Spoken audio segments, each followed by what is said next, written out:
Uh, to you, Jigyasa.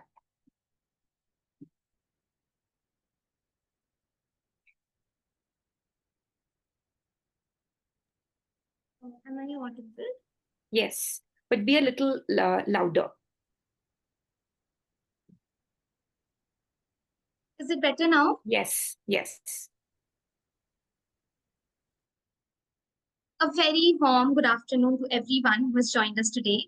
On behalf of the entire DARK team, I'm excited and elated to welcome everyone to the 8th DARK Baithak.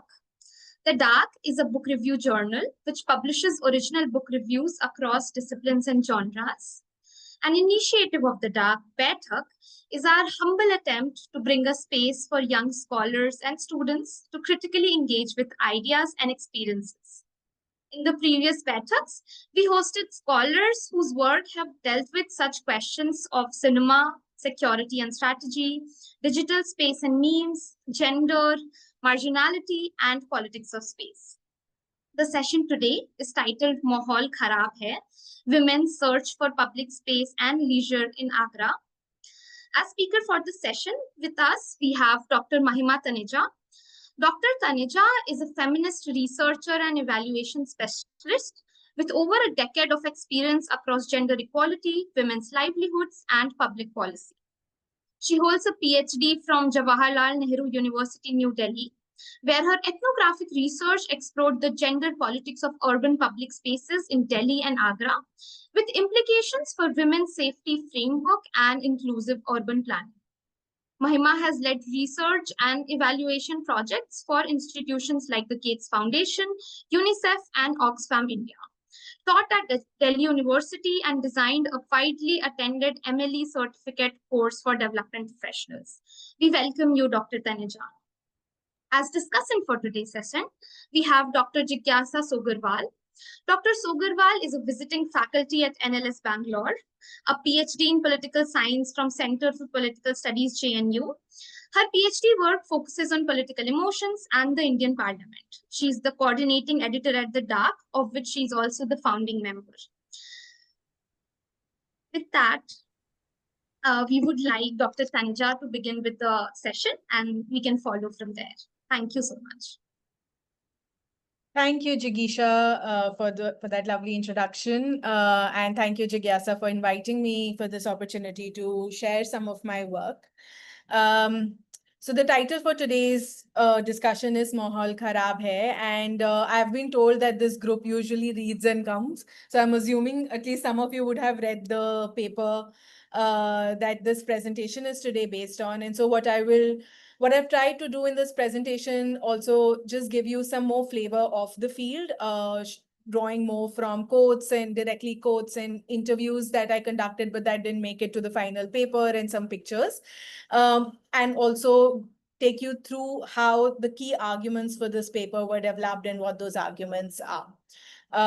So just a word, Jigyasa, if there's a tech issue, please interrupt. If there's a time or you need me to slow down or hurry up, please let me know. I'll keep an eye out for that. Now, before we dive into the paper that I want to discuss, I want to also introduce the broader context within which it was developed. In my doctoral work, the primary questions that I was looking at, that what are the elements that shape women's access to urban public spaces, including policies, infrastructure, norms, etc., and how can access be reconfigured? Leisure was my entry point based on the argument that leisure is important for the capability to form affiliations, engage in discursive politics, and participate in the city as an equal citizen. I had 3 case studies across Delhi and Agra, and I will focus on one of those today, exploring how women living in low-income, dense urban settlements in Agra engage with the city's material and affective landscape. And for this, I will draw from ethnographic work which I conducted and analyzed using thematic content and critical discourse analysis techniques. Happy to come back to methodology during the Q&A if it's an area of interest for some of you.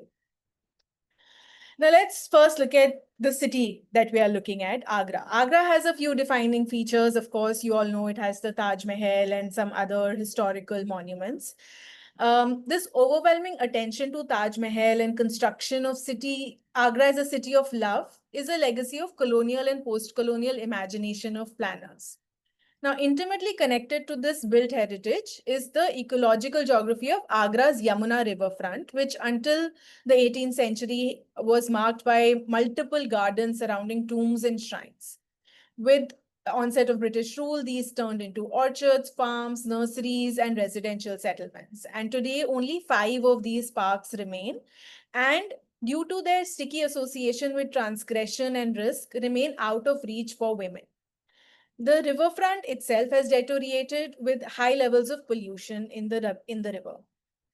Several plans in the recent past have been drawn up for a pro-poor tourist development of Agra's riverfront. And one of those proposals is the development of a Agra Heritage Zone, which is the yellow portion in this map that you see.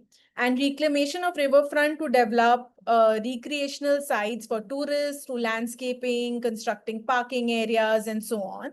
And these plans seem to be disconnected with people who live there, their everyday social and historical relationship with the river. And a close reading of these plans, the master plan, for example, suggests that they are aimed at a tourist economy again. Khaliai Mandi, which is the field location for me, is a spatially dense settlement on the eastern riverbank, right next to a monument called Itmat-ud-Daula, which is the image you see on the top right corner. And this falls within the proposed heritage zone. Now, given its location within the heritage zone and on the riverbank, it emerged as an interesting case study for me, especially looking at how women access public spaces in this context. Now, before diving into Khaliai Mandi, I want to call one other very prominent aspect of Agra today. Like the rest of UP, it is now known for politicization of romantic love through narratives of love jihad, elopements, and the recently promulgated law against unlawful conversions. It has also seen high rates of crime against women on one hand and campaigns to protect women such as Operation Majnu in the last decade, which basically means attacking heterosexual couples seen in public areas. And these are some background things that I want you to keep in mind as we dive into Khaliai Mandi and the women who live there. Okay, so now Khaliai Mandi. It is a spatially dense, low-income settlement comprised of Jatavs and Aljaf Muslims.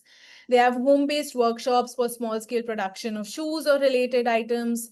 Muslims who live in Khaliai Mandi were earlier working as motor repairmen and tailors and have now moved to service industry or wage work. Most women who live in Khaliai Mandi engage in household or care work, while many take on piece rate home-based work such as making grocery bags in their homes, packaging candles and selling them, peeling peanuts and selling them in the market, and so on. The neighborhood is characterized by narrow lanes, and these lanes open up to courtyards which are flanked by rooms on all sides, interconnected rooftops, double-story houses at most, chabutras outside houses, as you can see in this picture, and often cots placed in the bylane, and life spills onto the lanes very often every day for both men and women. Now, within Khaliai Mandi, I interviewed women living around 2 specific courtyards. The first is Kalibada, which was inhabited by Mansouris, located in one of the bylanes going from here. So in this lane on the right, behind the houses on the right, there's the Itmat-ud-Daula, and on the left, several lanes open into different courtyards. And the second courtyard, which was locally called the Jamna Kinara, due to its location, was inhabited by a Jatav community. So you can't see the riverbank in this picture. It was on the left, but there's you can see the hand pump on the right, and the building you see in front, the white building, is the Gandhi Smarak, which again I will come back to. Now it was an interesting mixed community neighborhood, and it had seen its ebbs and flows of communal tension with narratives of both Holi Eid saath mein manate the to blaming each other for different for dirt or filth and so on. And now before we sort of see go into what we heard from women, I also want to surface an empirical term that I came across repeatedly, not just in Kalyai Mandi, but across my other field sites in Delhi and Agra also, that of Mahaul. And all of us have heard this, right? Mahaul Kharab hai, Mahaul kaisa hai, Mahaul theek nahi hai. So what is it that we mean when we say the term Mahaul? Because of this Kharab Mahaul, women do not step out to the riverbank, to the outside the neighborhood after dark, don't go to public parks, markets, or even workplaces alone. One woman, for example, stated, "We know other girls work in offices, but our daughters don't. They can work at home in their faltu time. The mahal is such." Another woman told me her daughter does not go to high school because she's afraid of crossing the bridge over the river alone. It is risky and mahal hi dekh lo. So Mahal and risk is fundamentally shaping how women are accessing their neighborhood, their city, their public spaces. Now, as you listen to this talk, I want you to think about instances of when have you heard this phrase Mahal Kharab hai, and what emotions did it evoke in you? What did you feel about something when someone said Mahal Kharab hai? Conceptually, and in academic literature, Mahal is not a entirely new term. It has come up. Of course, it's so prominent in our vocabularies, and it has been translated as moral atmosphere or ambience or environment. Now, while these translations emerged from their empirical work, I felt that they did not capture the multiplicities that I encountered on my field. When women talked about Mahal, they alluded to a certain affective quality, the feel, the mood, the vibe of a place, and not just its physical environment. It evoked certain emotions of fear, moral corruption, transgression, risk, which in turn then shaped their experiences.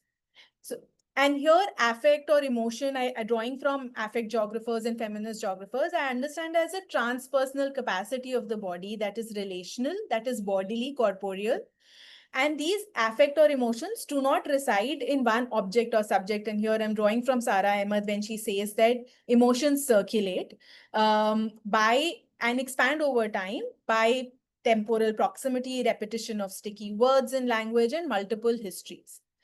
If we understand Mahal as through the register of affect or as affective environment, and then we see as this Mahal getting constructed as kharab, which again can be translated as bad or corrupt or violated.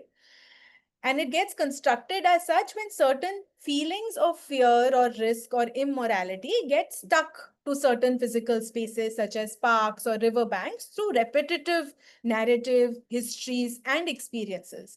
And when women access these spaces with kharab mahal, because these emotions stick, they themselves risk becoming kharab. So if I access a kharab place with a kharab mahal, I am kharab. And so women avoid spaces with kharab mahal. And this, I find resonance with what Fatke wrote, Shilpa Fatke wrote 15 years ago, that women constantly have to negotiate actual and constructed risks and manufacture respectability. So this paper expands her argument through the frame of Kharab Mahal in a small city, which becomes the main axis around which decisions around claiming public spaces and leisure opportunities are made, which is further bolstered by women's everyday embodied experiences and memories of harassment. And this Mahal gets constituted through social norms, established codes of behavior, like I said, circulation and repetition of certain affects, but also built environment, dominant ideologies, and policies upheld by instruments of the state. Now let's look at an example of how this Mahal gets constituted. Now, based on what she has heard around her, 36-year-old Munni, who has grown up in the Kalibada courtyard, fears that her daughters might get kidnapped or molested outside the neighborhood, and so has placed restrictions on their mobility. As you read through this excerpt with her interview, she says, "Kuch bhi ho sakta hai." She shares stories about kidnapping and galat kaam, about a woman who eloped and how, and what implication that had. For Munni, the outside is a space of transgression. She is separated from her husband, but even then considers it wrong to even think about desire and will not risk losing her way, as it can bring disrepute. Instead, she ensures she and her daughters are righteous and pure so that nothing wrong happens. though what is righteous and respectable is constructed by established norms and narratives premised on sexual control of women, which are then in turn upheld by community leaders, families, and even the state. A close look at the crime records for 2018 and 19 at the local police station for Khaliai Mandi suggests, interesting, that the two most reported categories against crime against women were one, outraging the modesty of women, and two, kidnapping and abduction of women, which is interesting. In fact, at the national level also, 47% cases of women's abduction and kidnapping are tagged as for marriage or elopement. And in the past, Agra has been one of the top 6 cities for kidnapping and abduction of women to compel her to marriage. In fact, because I was looking at 2018-19 data, the NCRB data had some 400 plus such cases recorded for Agra itself. In her analysis of judgments passed in 2013 in Delhi's district courts, Rukmini Srinivas found that almost 40% of the cases involving consenting couples who seemed to have eloped. 40% of rape cases involved consenting couples who seemed to have eloped, and then their parents filed these complaints of abduction and rape. When I asked the local police constable at Utmatullah Thana about this and about the numbers that I was seeing in his registers, he explained that these are couples who run away out of their free will, but the parents usually the girl's parents file an abduction case, and we bring them back and hand them over to the parents. If the girl is an adult and she says that she wants to stay with the boy, then we let them go, but that never happens. Bhag ke shadi karna is a popular term that we are all familiar with through Bollywood tropes and newspaper reports in India. And there is literature which sort of talks about how love marriage is considered this transgressive act in India because it's a process of individualization and moving away from familial and societal choice. But if we go by this data, well, in Khaliai Mandi and Itmatullah area, many heterosexual couples are falling in love and running away and getting penalized through the instruments of the state. Now, these fears of transgressive love are, of course, reinforced by local community leaders. Now, I met this school principal of a local middle school who's also an RSS Prabhari, Mr. Pandey, and he attributed all these cases of kidnapping and elopement to new media technologies, access to mobile phones, dissolution of joint families, and so on. He explained how manipulative powers are in play who are trapping Hindu women, and placed the blame for elopements on love jihad by Muslim and Christian men who emulate behaviors and symbols of high caste Hindu culture to look like Hindus. What's important for us that this means that any couple comprised of a Muslim man and a Hindu woman, and as a corollary, any couple spotted in a public space is suspect. Pandey further argues that young women get attracted to these supposedly predatory boys when they go for coaching, school, or markets, framing all everyday spaces as risky and transgressive. This policing by the state and community leaders is accompanied with alarmist media reporting the propaganda of love jihad. Local newspapers in UP in Hindi and English have repeatedly used scandalous language like love net, woven by young men and lives ruined, etc. And often it is a girl who was to be rescued from captivity.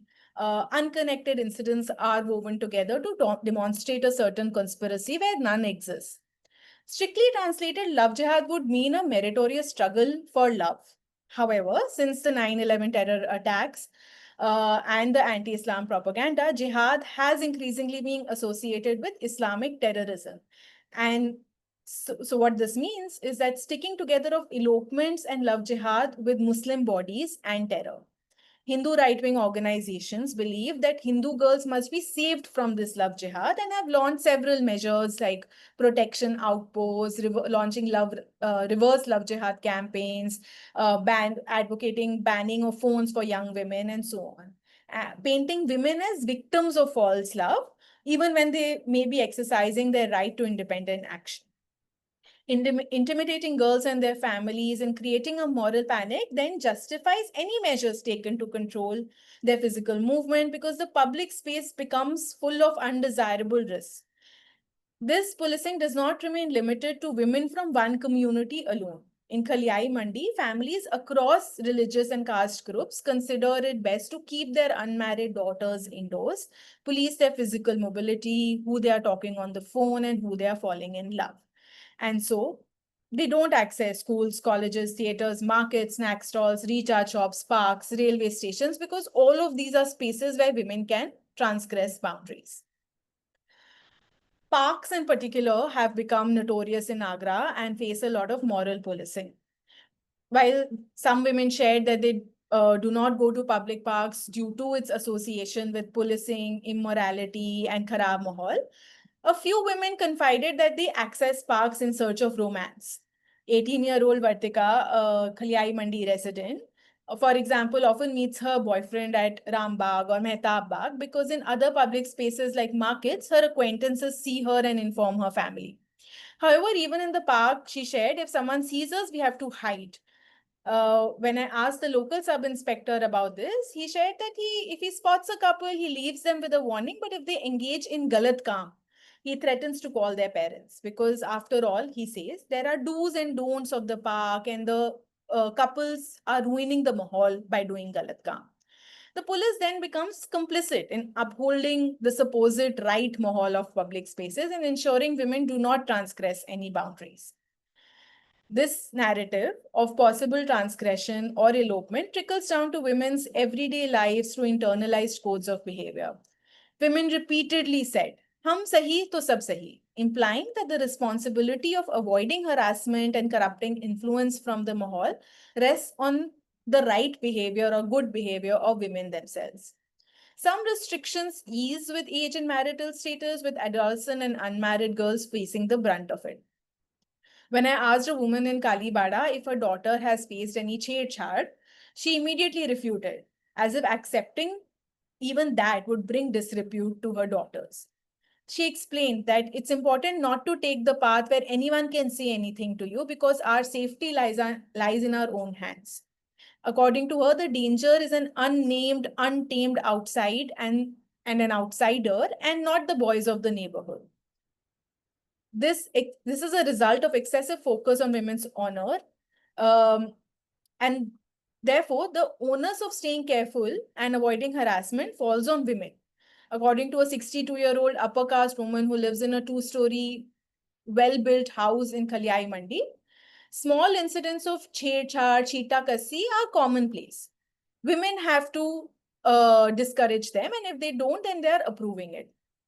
When I asked the local police constables about cases of chhed-chhad under IPC 354, they articulated it as cases of one-sided love where the man is trying to get the woman's attention by teasing her. These are not actually harassment cases.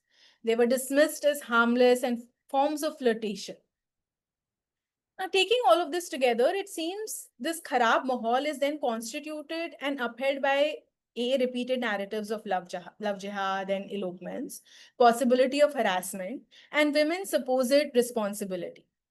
Measures enforced to mitigate the Kharab Mahal, such as enforcement of appropriate codes of behavior and restrictions, further reify the Mahal as dangerous or corrupting, which results, again, in circulation of the same affects of fear and risk. However, as you will see in the next section, Mahal is not intrinsically Kharab. It is constituted by all of these repetitions and constructions. And it is in perhaps navigating this Mahal and reconstituting it, a certain form of feminist or discursive politics can emerge. Now, in the next section, we will look at some of the leisure spaces within the neighborhood and women's relationship with it over time. The first is the most prominent physical space within the neighborhood, the Yamuna River bank, because the neighborhood is located on the river bank. Women share a very nostalgic but fractured relationship with it. Anju, for example, who has been living in the riverbank facing courtyard or Jamna Kinara since she got married. She does not sit on the riverbank because Mahal is Kharab, men and boys occupy this place. They gamble, drink, and play cards.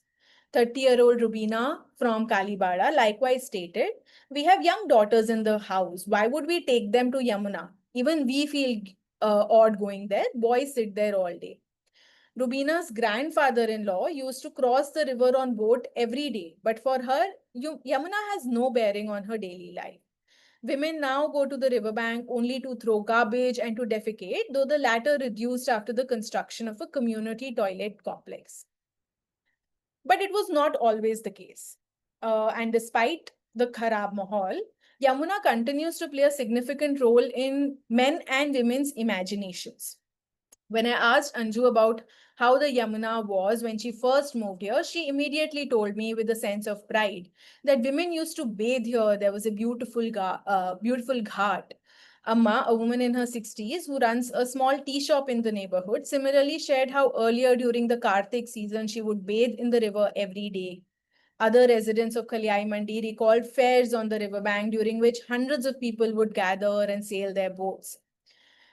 Indicating that multiple communities along the riverbank drew value from the river at one point of time. But today, Yamuna is ripped of its social values. One event that decisively punctured this relationship were the 1978 floods in Agra, which feature repeatedly in the interviews I conducted. The ghat that women reminisced about and want restored got permanently submerged under sand and debris. Before that, women recalled sitting with their family on the ghat, talking for hours, washing clothes, and engaging in udambazi, something they cannot do anymore. It seemed that the loss they feel is not just of the river, but of the ghat as a place of sociality and leisure. Currently, Yamuna dries up to barely a trickle most part of the year. Only towards the end of monsoon, which is actually around this time from August onwards, when Delhi releases excess water, Yamuna's levels in Agra increase. Though because it's downstream from Delhi, it's full of filth and disease, even as per local accounts. An interesting narrative that emerged here was women's relationship with the river when it significantly dries up, opening up the riverbed, which is when they go for walks on the riverbed, or as they say, dole aate hain. And as they reach the deeper ends of the river, because they're dried up, there are fishes and they go feed them. Now, this dolna emerged as a very colloquial term in my conversations in Kalyai Mandi.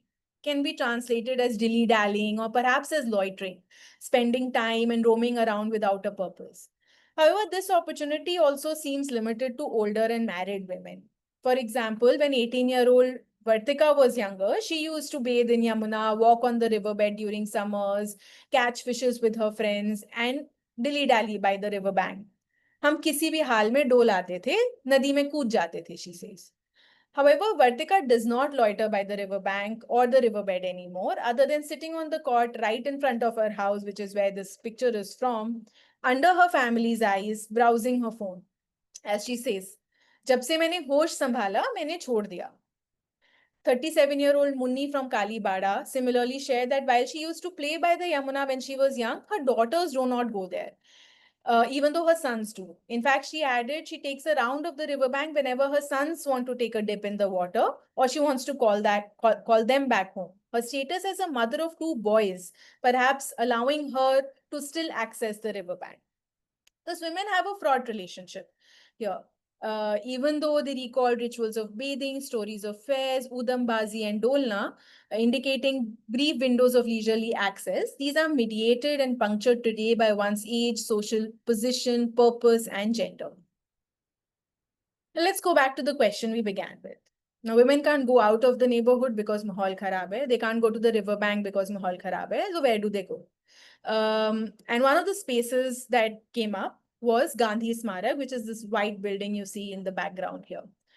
Now, Gandhi Smarak is where in 1929, Mahatma Gandhi stayed here for 12 days as a guest of a businessman. He used to bathe in the river every day, sit by the ghats. And after he passed away, the businessman's son donated the building to the government. For several years, it served as a government maternity hospital. It then lay dormant and, according to some accounts, in disarray for several years. For Anju, for example, shared that it was reduced to ruins. People started gambling and drinking there and even defecate there at night. At that time, a self-help group formulated by the municipality run by local women petitioned to government officials to either shut down Gandhi Smarak to curb gambling and drinking or renovate it. And that eventually resulted in the construction of a park around Gandhi Smarak and its renovation. And a boundary wall was set up after repeated applications, and the compound ceased to be a hub of quote unquote gambling, meat eating, drinking, and fighting. However, renovation of Gandhi Smarak also had the side effect of it becoming highly regulated. Currently, it houses a renovated white building with a small garden maintained by a caretaker appointed by the municipality and remains locked for most part of the day. Anju laughed. Men blame us for getting the compound locked and making it inaccessible now. But what was interesting is that I also encountered competing narratives of its past. One woman from Kalibada, for example, said that earlier people would take their cots inside the compound, we would sit there, put swings on the tree, all of which is not allowed anymore. This narrative then suggests that perhaps it was once a democratic open space and is now being reduced to a very specific urban practice of that of walking. In fact, women got access to Gandhi Smarak 4 years after its renovation, after placing repeated requests to the local ward councillor. All of this sits slightly at odds with what other women had said about drinking and gambling inside Gandhi Smarak at one point. But instead, maybe it was a vibrant space where the communities gather. In any case, today it is being used by women to go for morning walks. It's a challenge when we use memories as a source of our data, where it's difficult to clearly identify maybe which community thought it was an open, vibrant space and which community thought it was a space full of risk. In any case, today it's an important area. On some afternoons, local leaders from Rashtriya Seva Bharati provide basic literacy, numeracy, and moral value sessions to children from both communities in the park surrounding the building. The political implications of which we can discuss another time. Men generally do not access Gandhi Smarak anymore, which in turn maybe indicates a gendered segregation of leisure spaces within the neighborhood. The open riverbank occupied by men and the walled Gandhi Smarak compound used by women and children. The third space that I want to discuss before going to the key arguments and concluding this talk is the cots placed in courtyards and bylanes in Khaliai Mandi. Now, women living in Kalibada, for example, don't go to the riverbank. It's also a little like 300 meters away from where they live. The courtyard itself, with single room houses on 3 sides, is their public space. Between 12 noon to 4 p.m. every day, the women staying here come together, sit on cots placed in the courtyard to while away time, talk, and finish chores. During few hours of the day when men are at work, this becomes like an all-women's enclave where they feel leisurely and notably faltu. But even in this apparently faltu or idle time, they peel peanuts to sell in the market or chop vegetables to be used in the kitchen later. So faltu time is not pure leisure time. It is instead a time which allows for flexibility, as it's not used for rest or leisure alone, but to simultaneously undertake economically retributive activities or home production work. It is also a time and space to exchange advices, build bonds of sociality with their neighbors, and stay abreast with what is happening around them. One of the afternoons, for example, I found women discreetly exchanging information on an incident that took place at a local orphanage around sex trafficking. During another group discussion, Rubina shared that her sister passed away due to excessive domestic violence, which is why she tells everyone not to marry their daughters early. Other women nodded in agreement and shared similar incidents, indicating a certain bonhomie during this faltu time sitting on the cots in a space that is enclosed and enclaved but is outside their houses. To further explore faltu pun and shared spaces within the neighborhood, let us take another example. After the initial meetings at Kalibada Courtyard, I met Munni at her house one day and she told me to wait at the rooftop. On the rooftop, her two daughters, aged 12 and 17, were filling candle packets and sealing them and placing stickers on them. As I sat on one of the cots, I could see other rooftop terraces where people were similarly sitting on cots and doing some work. I asked Munni's older daughter if she sits here often. She said, yes, we even sleep here. The wind is nice. The rooftop was then a space for leisure, openness, and work, but also firmly part of the house. When Munni joined me upstairs, she said, my daughters were sitting faltu, so I told them to do this. Faltu pan is thus used for productive work, but perhaps not in an urgent way, to socialize and exchange information. Writing in a different context of young Muslim boys in Hyderabad, Kazim similarly found that the street space in dense settlements was an avenue for informal alternative learning for Muslim boys living in enclave neighborhoods. Roaming around idly was a way to develop social networks and pick up crucial skills. I think Faltupan can be read in a similar register of useful idleness.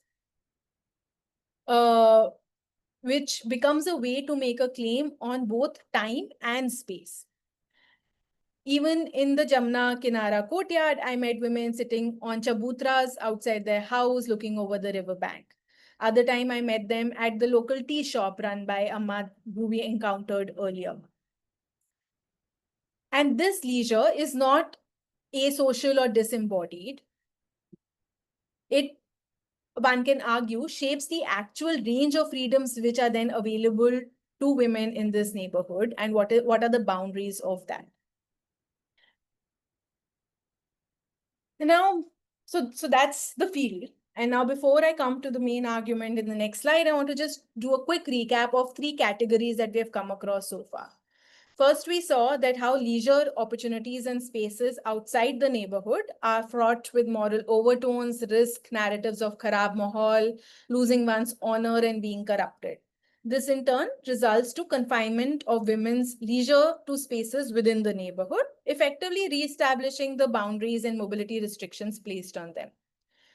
But women find opportunities for leisure in what we call the enclosed outside. While urban public spaces are marked by Kharab Mahal and restrictions, courtyards, rooftops, Gandhi Smarak, all located within the neighborhood, become places where they gather. Now, even though these are public spaces, they are semi-public in their functioning. While cots can be moved between neighboring houses or placed on the side when not in use, invisible strings keep them tied to a certain perimeter of the house, where others are welcome to join you, but it's usually only known relatives or neighbors who actually do, leaving little space for chance encounters. It thus merely expands and refigures the boundaries of permissibility and public space for women. But the commonality between these spaces is that they provide an enclosed outside, a category which is neither the unenclosed outside nor the enclosed inside. It is an extension of the home and of the street. It is within the neighborhood but outside the home, a liminal space where women come together. A related point that I want to make here is the centrality of local built elements, which we don't see in urban planning anymore, that of courtyards and chabutras and the now submerged cart for urban planning, which the post-colonial urban planning now wants, manicured parks, redeveloped riverfronts, gated areas, homogenized units, etc. And they transpose this thinking of tree-lined avenues and artificial areas onto cities which had its own sensibilities and traditional elements, which we are losing, which is where women actually could come together. As we saw in the beginning, in case of Agra, this has meant an excessive focus on tourists and plans to redevelop the riverfront without accounting for local communities' relationship with the river and the ghat. The third category in my work that we heard about is that of leisure and faltupan. And for women in Khalyai Mandi, sitting in the shared courtyard or walking around Gandhi Smarak is safe and leisurely. It allows for faltupan, understood here as slow or idle time. The faltupan seems to be utilized for its flexibility, where work, leisure, chores, gossip, frivolity, exchanging advices, rest, and political deliberations coexist. In the process, perhaps women form their own deliberative enclaves and lay a claim on public spaces and resources. by laying a claim on these somewhat enclosed public spaces for themselves, leveraging their status as mothers to loiter on the riverbank, secretly meeting their boyfriends in parks, or asserting their choice in love. Young and old women are exercising their right to the city and neighborhood through leisure, and in the process forming their own sense of belonging. And so, understood this way, this leisure and loitering become essential feminist strategies of dissent. Now, finally, I want to come back to the frame of Kharab Mahaul and what it means for our conceptual understanding. Like we heard, Mahaul of the city, the riverbank, the neighborhood is constituted by certain codes of behavior, circulation of affects of risk and transgression through repetition of love jihad, elopements, harassment, moral policing, and so on.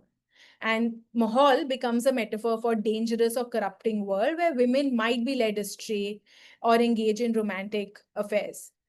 This works to impose boundaries even on women's educational and work opportunity. But this Mahaul is not static. It is a socio-spatial assemblage which can produce both desirable and undesirable affects or emotions through how it's constituted. And so it can be reconstituted and shifted with important implications for what I called affective citizenship or a sense of belonging to the city. Here I argue that citizenship is not limited to being enumerated or about tangible rights only. It is very fundamentally, as we have learned in our Pol Sci 101, a sense of belonging. And related to that, a right to discursive participation, which are hard to quantify aspects. And drawing from theories of affect, perhaps this intangible aspect can be called affective citizenship, which is always a work in progress. It determines perceptions of inclusion and exclusion and discursive participation. It means a sense of belonging or not belonging to the city at the level of everyday experience and feelings. And if we understand affective citizenship this way, then everyday tactics adopted by girls and women living in cities today to navigate the affective environment or the mahal of the city and the neighborhood and building their own enclaves for leisure and discussion is a form of feminist claim on affective citizenship. And it is by including this register of affect in debates on urban citizenship is where this paper makes a broader contribution to existing scholarship on citizenship and feminist politics. With that, I will end so that we have enough time for Q&A and go also call back to questions I asked during the talk. How do you feel when you hear Mahaul Kharab hai? What Mahaul makes you stay or leave? And if you have enclosed outside spaces around you.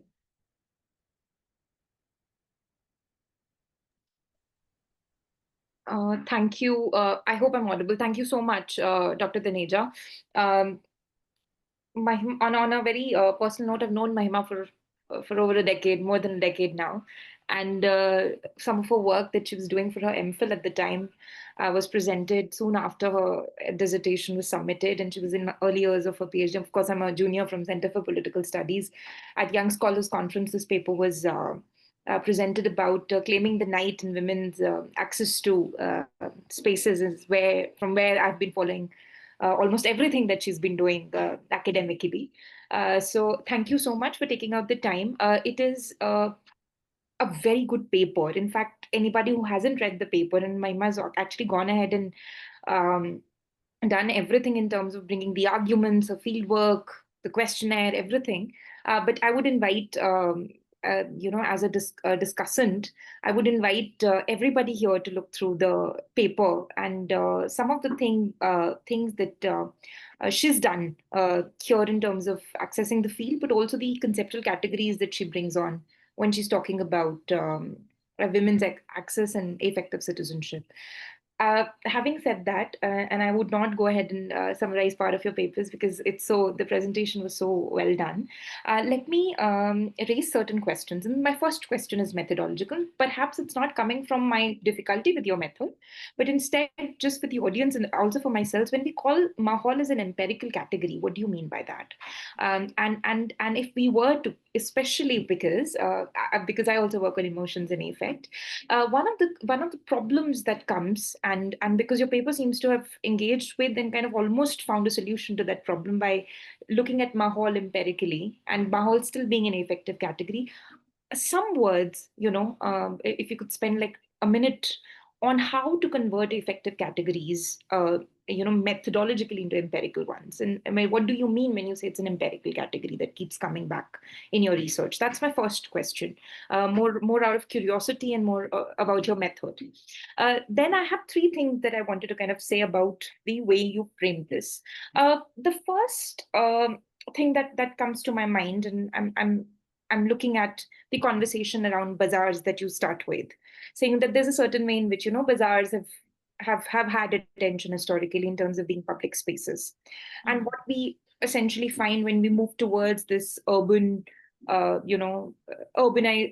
Of course, I'm not a scholar of urban spaces, and we have other people here who know of this stuff. But I'm thinking out loud from your paper itself, that it seems that there's a certain chaos in which democracy and freedom kind of flows, because the bazaars or erstwhile traditional spaces in the semi-urban, peri-urban, or tier 2 cities, there's a certain way in which you do not have state-led structure, and therefore there seems to be a flow of democracy. And I'm hearing you also say that in your presentation.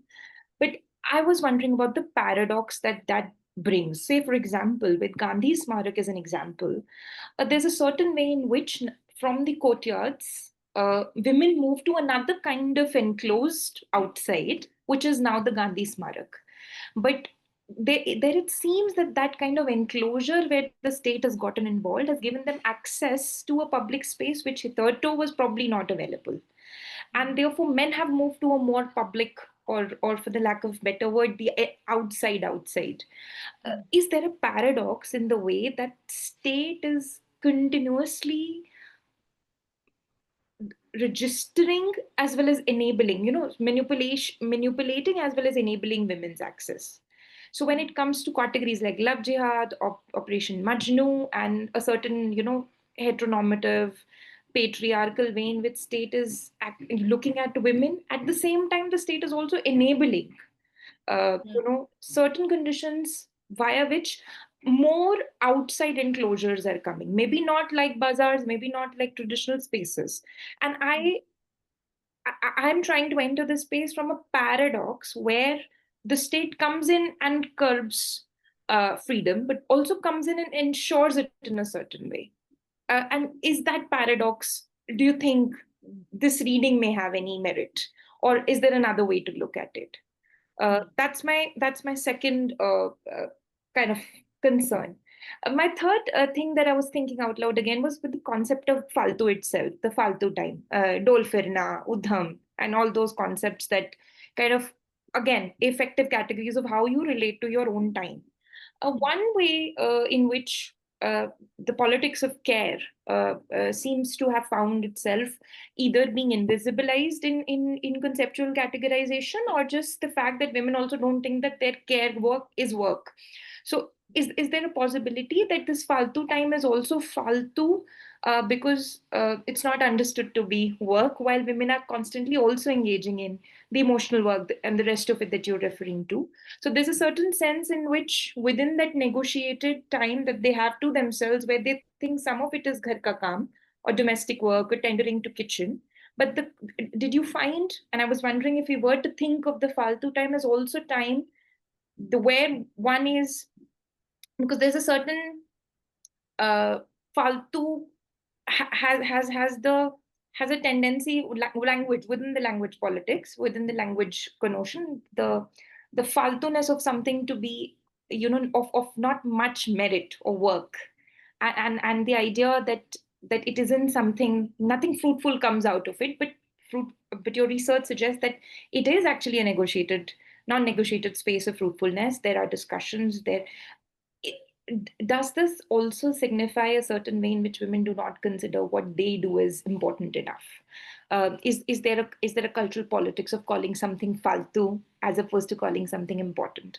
That's the other kind of, while it signifies a tremendous amount of, perhaps agency that is at work in bringing the faltu time to be a very important time. In fact, it's perhaps the most important time in the way that your research kind of finds it to be, where women actually have agency and they exercise that agency. So I was also wondering the liminality that you talk about, which then becomes a place for transformation.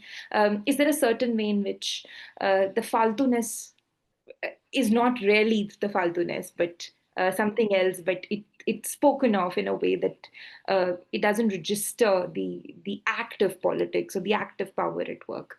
That is the third thing that I wanted to kind of bring about. Yeah, these are some of the things that were coming to my mind when I looked at your work. With effective, I also like the category of effective citizenship. Uh, and, especially in the way that you've engaged with it, because there is a certain way in which then state and power, not just culture and society, then form part. It's possible, for example, to be politically to be equal political legal citizens, but to be unequally effective citizens within the same setup. And I think that access to public space in the way one wants then characterizes the problem of gendered effective citizenship, where women are making claims, but connecting this to the first thing that I had said about the paradox of state involvement, where the state is also continuously working in ways that focuses on concepts or ways of working that takes women's agency away from public spaces, but also then provides uh, these outside enclosures in terms of a contract where your security is, negotiated. So, yeah, those are some of my concerns.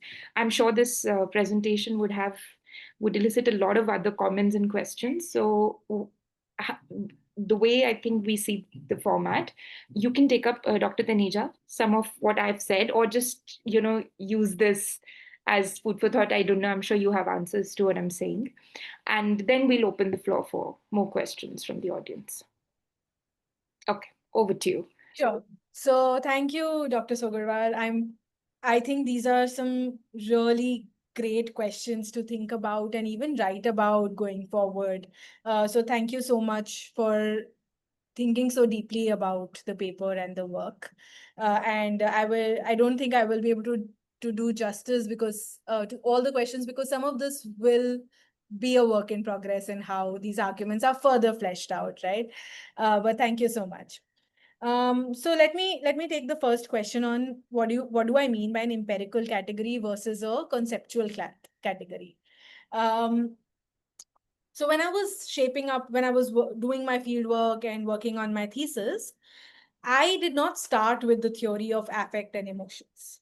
I found that theory much later when in my field work, I was constantly faced by narratives of fear, risk, and Mahaul not as environment, but as Feeling. which as a feeling, as a mood, right?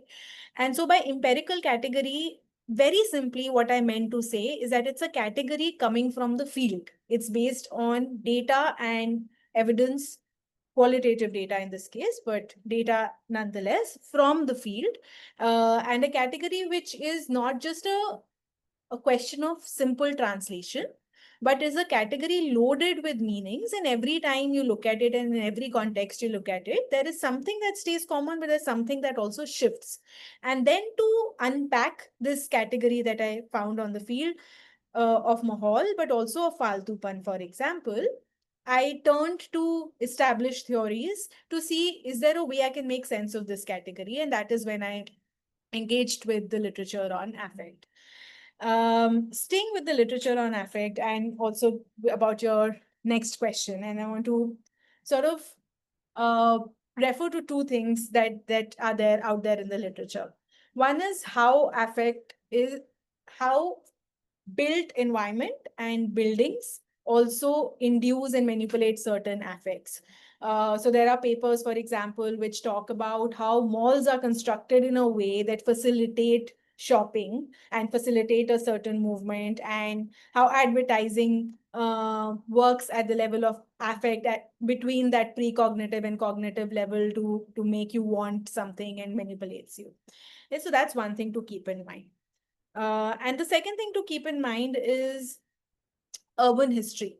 So when you look at works by urban historians, people who documented, like King, and I'm forgetting some of the names, but who documented how cities in India, in colonial India, for example, were being rethought of by colonial planners, because they saw bazaars and streets as spaces, as like you precisely said, places of chaos and politics, where they could not control what was happening, they could not see what was happening, and so they wanted to raise that down and build tree lined straight avenues, and where everything was visible and they could control that better. Now, when we keep these two things in mind and we come back to the role of the state in both enabling and disabling women's access to public space. Now, I think what gets lost when we think about state as enabling certain public spaces is that what is and I'm sure I can articulate this better after I've thought about this more, but top of my mind, uh, it doesn't allow for chance encounters, for politics to emerge from ground up. It regulates it. And so I think back of the times when I've been in a protest on a well-lit street, and the state has switched off street lights to take away what it provided.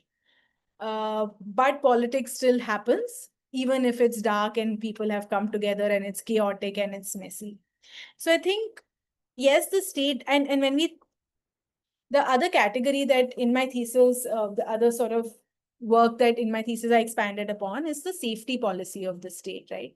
In Delhi, we see since in the last 13, 14 years since Nirbhaya agitation, the state has doubled down on surveillance, on cameras, on the safety framework.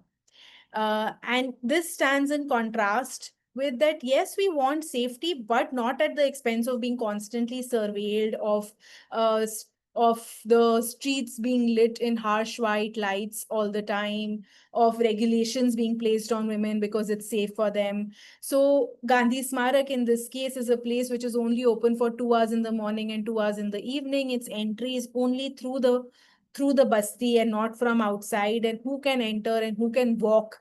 It is also now going back to how built spaces induce certain affects. It's inducing walking as an urban practice in women who did not used to go for morning walks before this, which is great in its own way, but also it's taking away a space for, let's take our cot and sit in the park and have a picnic. Nobody is doing that because the space doesn't allow for that. So I think, and that's the dichotomy I think that we have to reconcile in all of this.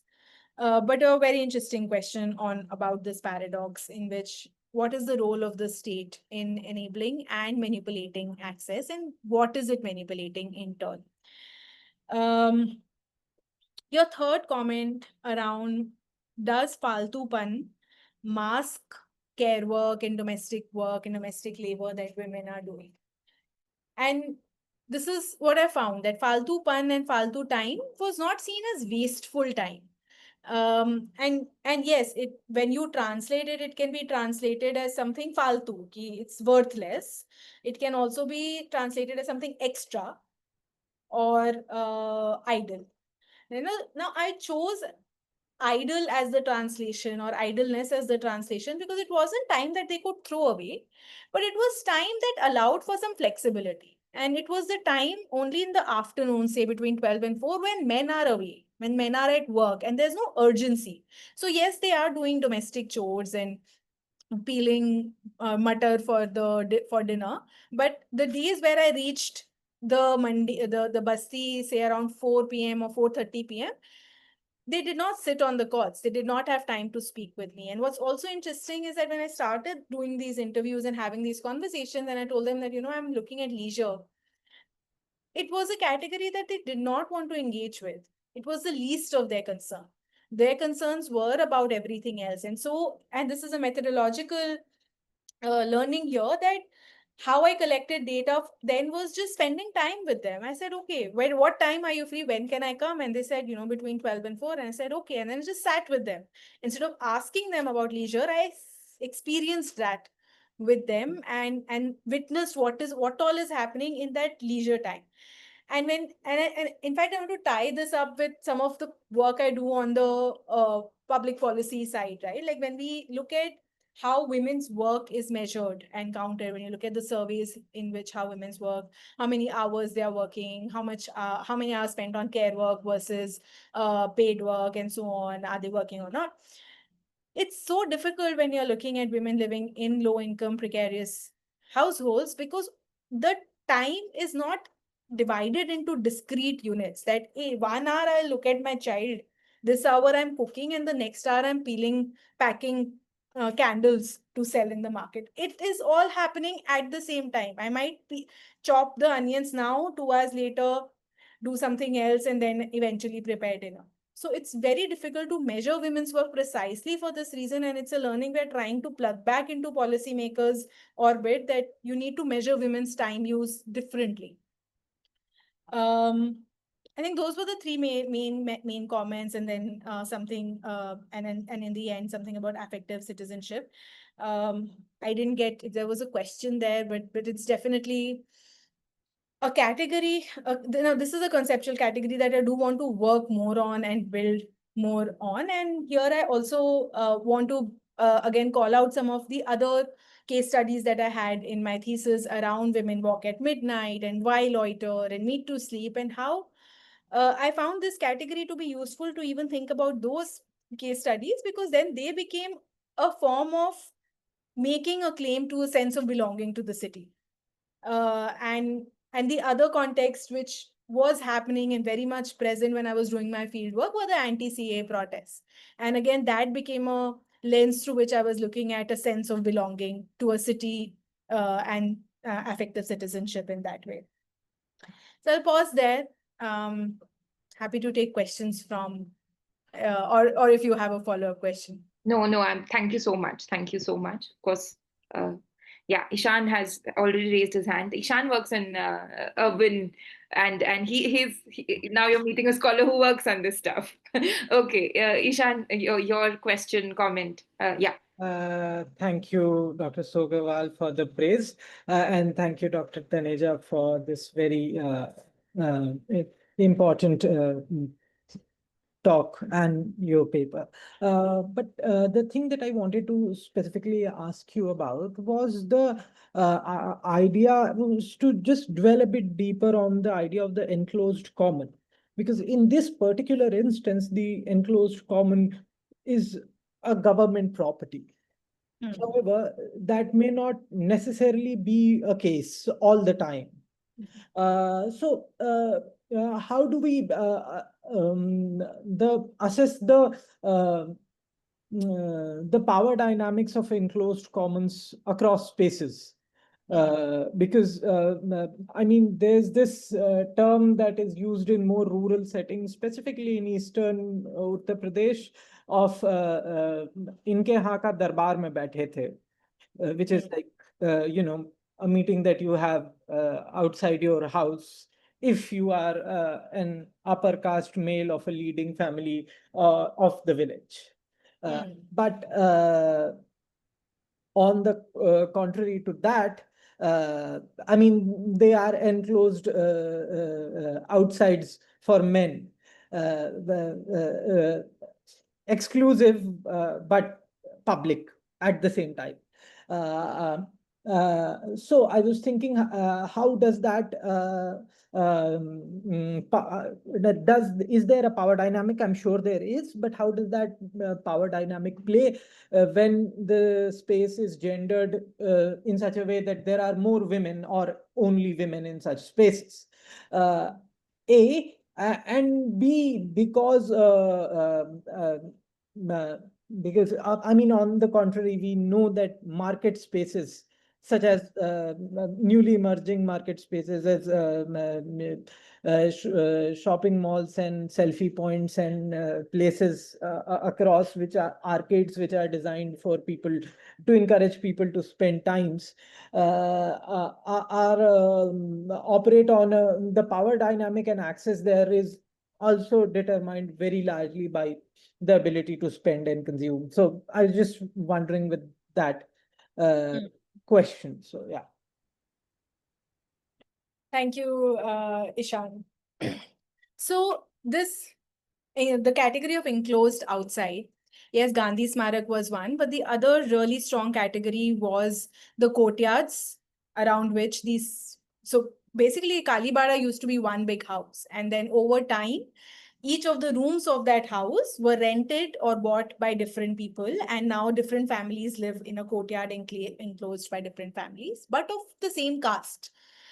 Similarly, so Kalibada is occupied by Mansuris, and Jamna Kinara, which was this opening and houses around it and the river in front, was occupied only by Jatavs. So there is a caste hierarchy and a caste segregation that, as urban scholars, we know continues in urban areas, urban villages, dense urban settlements, low income settlements. It very much continues. And yes, and so I agree with you that there are power dynamics in play there, even when some of these enclosed outside spaces, so chabutras of certain houses, if not all, and courtyards where they exist, become spaces where members of the same community gather, men or women. So the other case study I had was that of Kalyanpuri in Delhi. And there again, Kalyanpuri is a huge resettlement colony and spread over a large area, but very dense. And each cluster of the resettlement colony is inhabited by a different caste group. And they are constantly blaming each other for crime and filth in the neighborhood. So and it has its own history, and it had a lot of skirmishes during in the 1980s and so on. And so for women, going outside of their lanes where people of their community stays becomes very risky, and they don't go to the market alone. If it's a young unmarried woman, she'll always be accompanied by someone. But they said within our gully it's fine.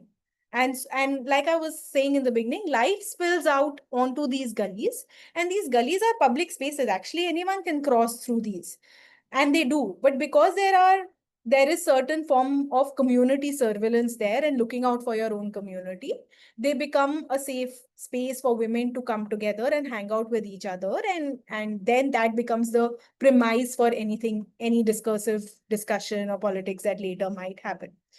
So these enclosed outside spaces are not without their limitations, and they are in a way just expanding the boundaries of the home in that way. So they do have their own politics and power dynamics, and so it's important not to celebrate them for something they are not. So yeah, thank you for that question. Are there any other questions from the audience? Yeah, hi, Pratiksha, do you have a question? Yeah, you have to unmute yourself. Yes. Okay. So thank you, Dr. Taneja, and thank you, Dr. Sogarwal. This was a very, very good and very in-depth kind of presentation. So I have a lot of ramblings going on in my head, and I'll be able to put out only those that can form sentences. Um, so so mostly they're not like questions, but if you find a question in that, please, if you have any reflections on that. So basically, I'll start with what you raised in the beginning, right? That what are our experiences when you think about Mahaul, or when you're trying to step out and considering that. So I feel like it's a very agitating experience as more urban women, and of course our experiences are very different. And this idea of so as a person living in a very hyper urban space, with a sort of that kind of independence that you assert as a woman wanting to occupy these public spaces, you don't try to give such a damn about these um, things that are trying to be imposed on you. But I'm thinking about the universality of, or the transferability of this Mahaul Kharab hai, which is an incident occurring anywhere else automatically gets like a universal um, chadar ki tarah phail jana, that something that has happened, for instance, the latest idea of the Kolkata case, and that makes Mahal Kharab not just in that particular college area, not just in Kolkata, not just in the East, but in a very different city, in a very different kind of place. Like let's say I'm in Bombay, and Bombay doesn't have these very huge safety concerns, but it does make my Mahal Kharab at the same time. So, that kind of transferability across boundary of Mahal, I think is something I mean, if you were able to think about something or if you have something to say about that. And secondly, also when you say Mahal Kharab, I'm thinking that when I am being told that versus when, let's say, my brother or my male friend or my father being told ki Mahal Kharab hai. So it's something, the idea of violence, it speaks of who the doer of violence is. Both the cases, supposedly men, but that relationship of when men are talking about Bahar ka Mahal Kharab hai, it is usually very political in nature in the sense that दंगे हो रहे हैं, protest हो रहा है, demonstration. So that is the meaning of Mahal Kharab when it's a men's conversation. And of course, when it's being told to the opposite gender, then it is about women's safety. It is about like what things that are happening to women alone. It just, that is your Mahal. So I think within that category of Mahal, there's a subcategory of women's Mahal. So something that again the doer of the violence remains the same, but then it's a very different kharab and it's a very different mahal and a very different performance of being in that mahal. Um, and so I now have questions, which is that when you use the term faltu pan as to use that as a terminology to describe leisure, um, if I'm getting that right. Like, was that a conscious thing? Because what happens is that I feel it conjures the meaning of leisure because we are used to a particular meaning of faltu. And are you trying to consciously, like, maybe use that as a category to, defy what it means, but to also expand what it might mean or what it is in that particular context? Or does it have just a contextual meaning, or can it be like a more, elaborated meaning? Because if as I think right now, because we know the context is leisure, and so we're able to associate that it's also claiming the space. It's kind of like presence. It denotes a lot of things. But maybe when I'm speaking about it to like a third person who doesn't know the idea of leisure existing in this sort of public women's safety and claiming public space discourse, uh, so it's like a hanging around, yeah, how we translate that. But does that really capture the meaning of that leisure is my question, I think. And lastly, how do you understand Mahal across women? So like there's the older women, there's the, let's say the, middle section of 30s, 40s, 50s women, and then there are the younger teenagers and young adults.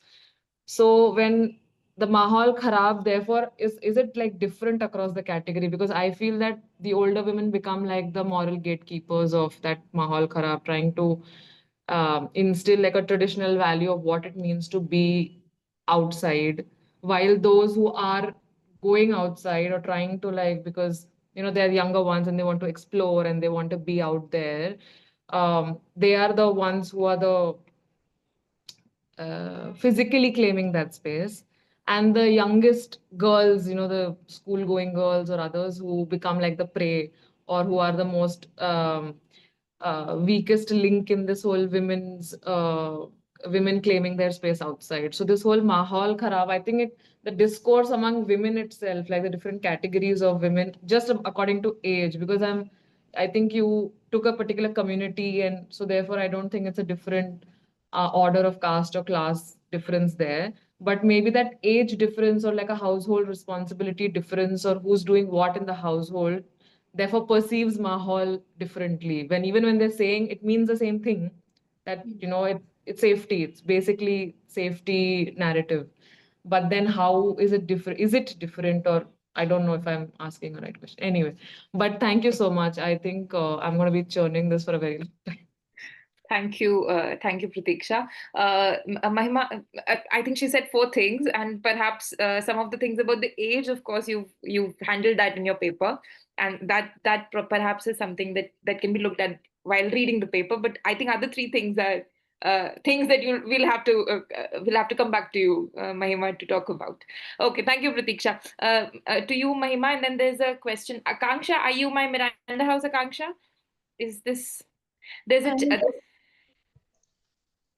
yes, so we have we also have a long question in the chat box, but we'll let you respond to Pratiksha first, and then we'll come to the chat box.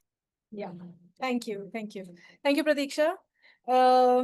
Interesting observations, and I think what excited me about my own work, even though now I've started getting bored of it after so many years, was that a lot of what I found on the field is transferable to our context, to different contexts, right?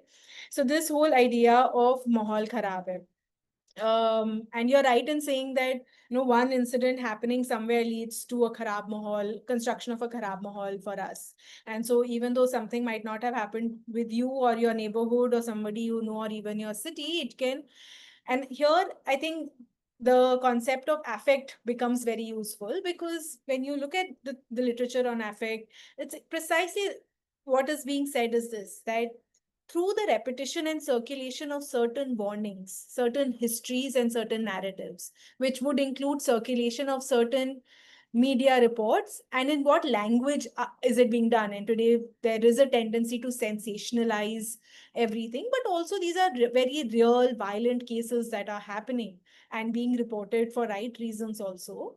It does inculcate a certain fear in you. And so when Nirbhaya happened, Delhi gained the disrepute of being the rape capital and being an unsafe city, even though on a day-to-day basis, I still find Delhi 100 times safer than I ever found Agra. And I grew up in Agra, so that's the other context. Right. So yes, this is how the Kharab Mahal gets constructed, and who is the and so Mahal and the aggressors of the Kharab Mahal are not static, they are also constructed only. And so what you say about what does Mahal Kharab mean for men versus women, and then within women for women of different communities and of women of different cities will shift based on who the other is constructed as, which bodies is the Kharab or corrupting influence being stuck with. And so that this will shift, and it's not a static thing. The second thing there, or the third thing I think you talked about is, why did I choose to use the term faltupan for leisure? And then that was a very conscious choice, because I did not want to impose my vocabulary onto the field site. Now, if I say leisure and I go to the field and ask about leisure, I asked questions like, "आप खाली time में क्या करते हो? आप मस्ती के लिए क्या करते हो? मजे के लिए क्या करते हो?" And they said things like, when my relatives visit once in 4 months, I take them to Taj Mahal. But that's not the kind of leisure I was thinking about, and I was not able to translate it on the field.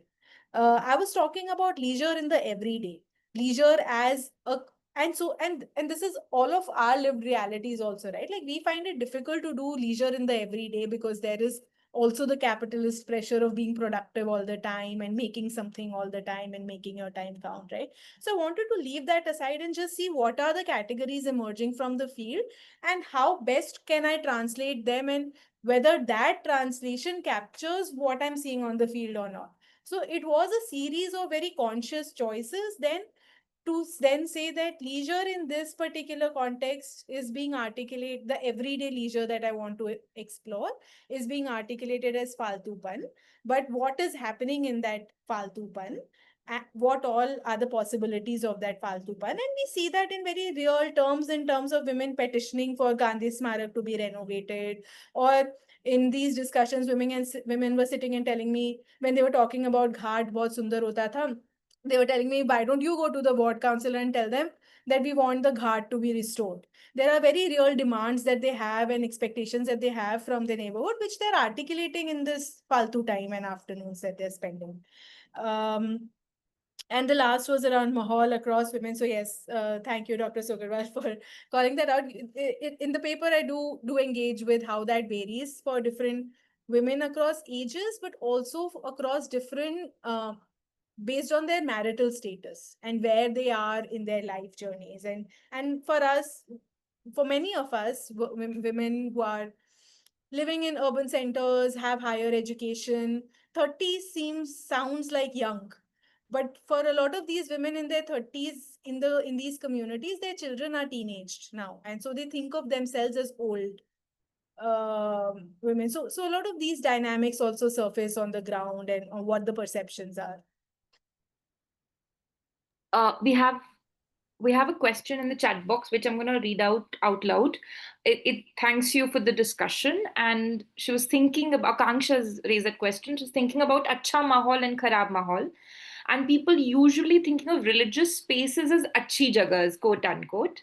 For years, women have used religious places as places of escape, going with other women, especially in festivals, and gossiping about what happened in their daily lives and in the neighborhood. So, have you witnessed any such incidents during your research? Religious spaces as Yeah, I think escapes. a great example of this is jagratas. Women do not go out at night, but if there's a jagrata in one of these communities, they are out all night. So you're right. I also heard narratives of women saying that they travel for religious pilgrimage. So Sikh women living in Kalyanpuri, older Sikh women told me that they've been to this Gurudwara. So for them, travel is justified because they're going to religious places. Being up at night is justified. From younger women in Kalyai Mandi, I heard instances of that. Oh, on Diwali, I wanted to meet my boyfriend, so I said I'm going to my friend's place to eat sweets, and that's how I met him. And they provide some openings, the garb of a religious festivity. They do provide some opening. I did not find enough instances or did not dive into this enough to really study this, but yes, it's a area that one can explore going forward for sure. Thank you. Thank you so much. Are there any other questions? We've actually been going on for a while. Usually, some of our sessions end early, but because we had questions of that kind. If there are any other questions, you're free to ask or raise them in the chat box.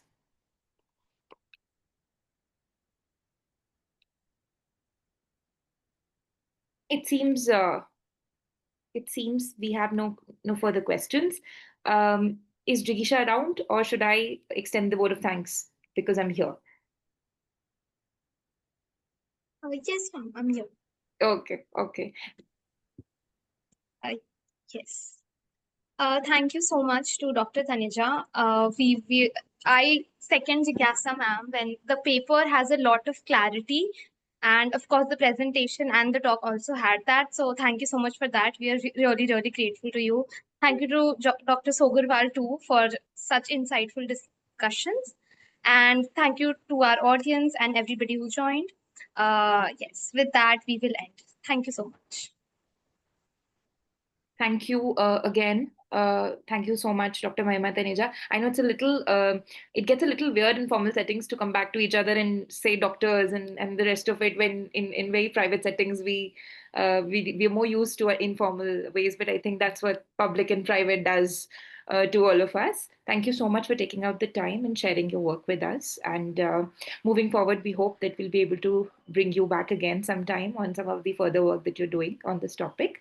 And I also want to mention that from the team, Sakshi Vadva, Sakshi Sharda, Sanjukta Nath, Jigyasa, Pratham, Chetana, and Satvik. They're all part of the core team, and I would like to thank and take their names as well. They've been instrumental in bringing the dark where it is.